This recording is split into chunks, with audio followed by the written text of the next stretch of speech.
Good morning.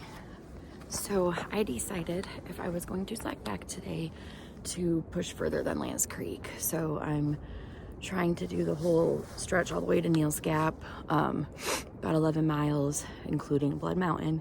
But with slack packing, it should make it so much better. I'm probably carrying like maybe 8 pounds on my back instead of like 20, whatever. My pack fluctuates between like 18 and 25 pounds based on how much food I have, but it is freezing.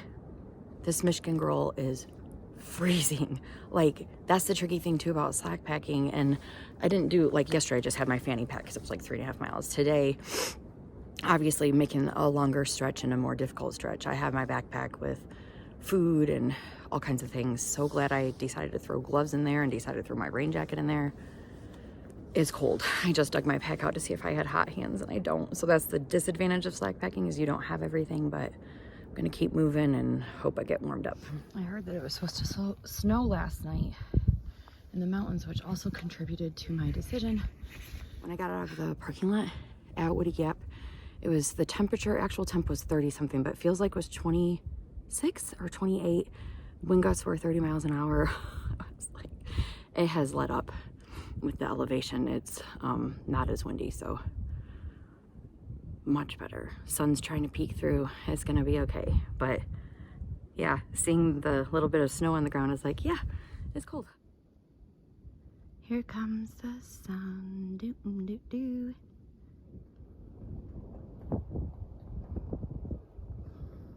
I think it's gonna be like this all day, where the views just keep trying to outdo each other.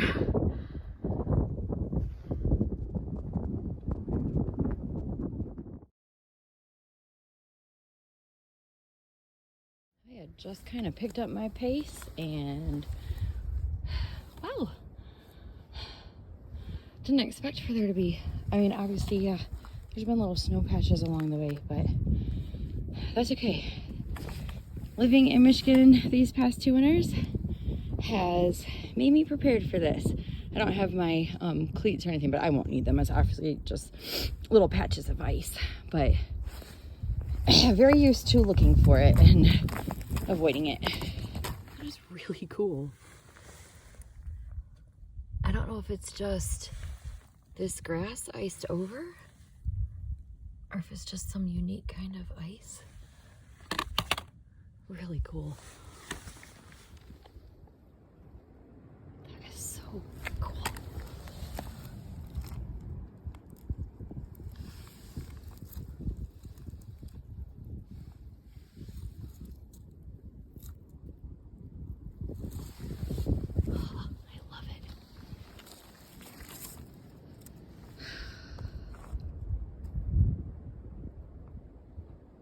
It has turned into a beautiful day.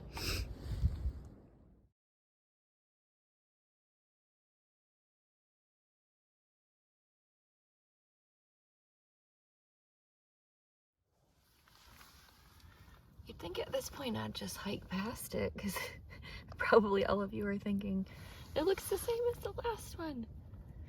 No, it doesn't. They're all a little bit different. So cool. This will be my water fill-up source this morning. Nice, ice-cold mountain spring water. And take a little stop and snack here too, because I heard my tummy grumbling a little bit ago.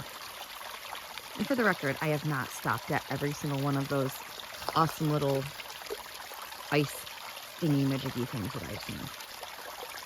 I've passed at least one of them without stopping. I just had a string cheese. I ate it like a total barbarian. I didn't even pull the little pieces of string off. I just bit into it. I don't think I've ever eaten string cheese like that before. Getting wild. And I'm having my dehydrated bananas. These are awesome. They're like sweeter than normal bananas somehow. Very good. Nice little pit stop. For lunch, it was an okay view because I thought I was still really far away from Blood Mountain. And then I just got out my map and looked, and I'm only like half a mile. So I'm gonna finish this maybe and pack it up and get to a little bit better view. Blood Mountain Shelter. with snow. Little sketch in here, I'll show you. Nobody really stays here. It's kind of more of a historic thing. I say that, I mean, I could be wrong. How do I know if people stay here? I just don't think people do, other than mice. Not sure why we have someone feeling the need to play music. Okay. This is for my friend, Coney. I don't normally notice these things, but he always likes looking for them. He's about 3-4 weeks ahead of me on his through hike. If you don't follow him, you should. Coney. Krizakoni. I love it when the white places are right in the mountain. There's another one up there. I think this might be a better lunch spot.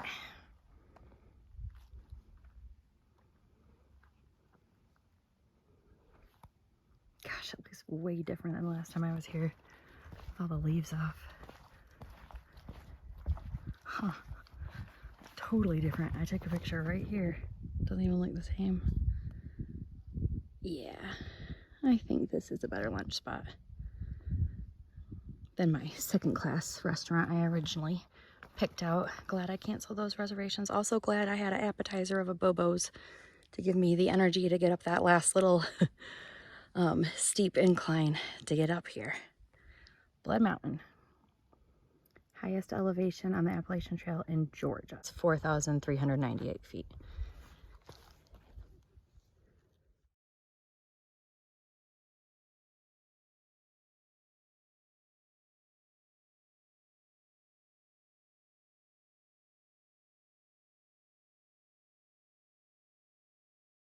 And now comes the part I'm dreading, the descent.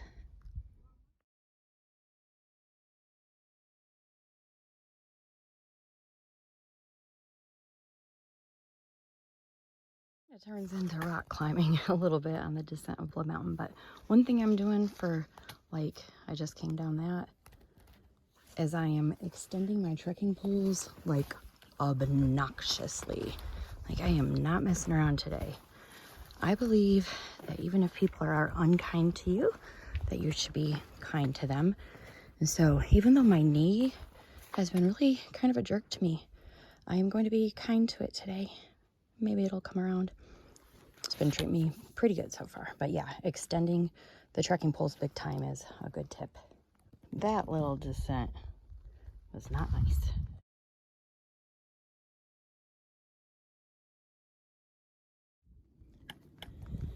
The whole section of the trail right here has been like this, just one rock to the next.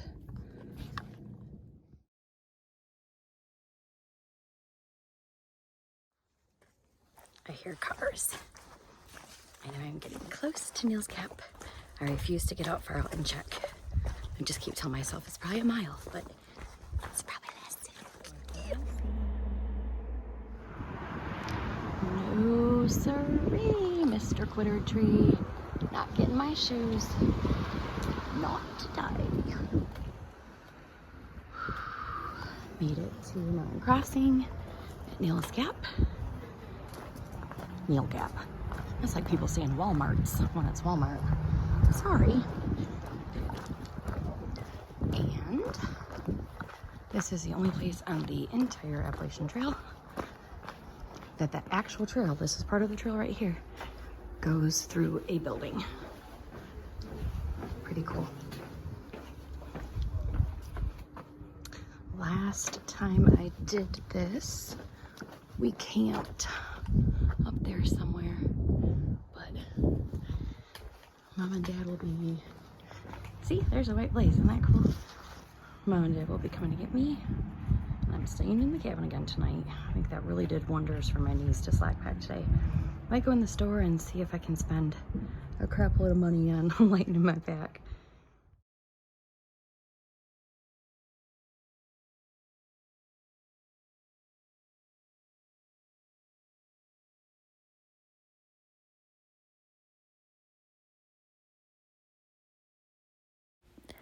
This is a father-son section hiking team that I've been hiking with all week. My mom and dad and I absolutely fell in love with this adorable little family. So it's Sarge and Mouth are their trail names, and they are doing the whole Georgia section this week. And they are just an absolute inspiration. Every single time I see Mouth, he has a smile on his face.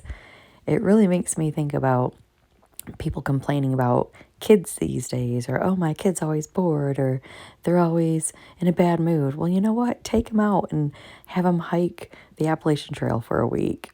Maybe things will change. And I also would like to thank Sarge's wife for being on board with this trip. You're an awesome mama, because I guarantee that Mouth got much more out of this week on trail than he would have in school. That's coming from a former teacher, but they were just an absolute joy to hike with. So estimates are that only 25% of hikers that begin a through hike actually complete it. This tree right here at Neels Gap is supposed to symbolize all of the hikers that quit, which obviously there would be more shoes on there if that were true. But it's also estimated that about 20% of hikers that are attempting a through hike quit here at Neels Gap.